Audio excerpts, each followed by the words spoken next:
what do you enjoy the most about being CIO and CTO in today's ever-changing world? Okay, so let me start.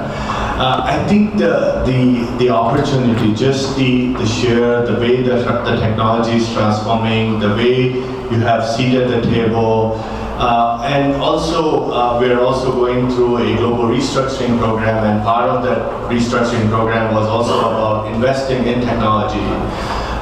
And that gives us, almost close to, huge funding which we never had before, right? So invest in one-time technology to really drive the growth as well as take the cost out.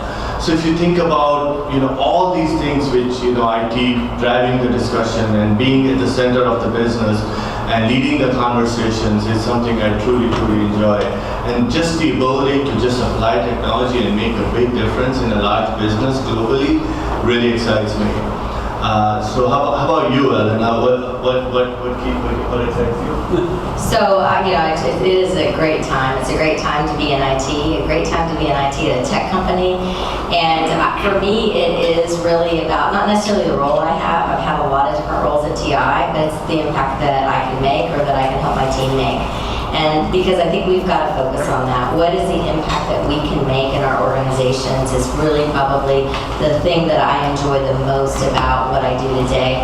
There are many things that I go, I don't really want to do this, but we do it anyway. We're not going to love everything about our job and every task that we have to do, but my advice is to love your job. Love the big part about your job. If you're passionate about it, you're committed to it, you're going to be good at it. And so that's really what I would think when it comes to what do I enjoy the most. It's really about making an impact.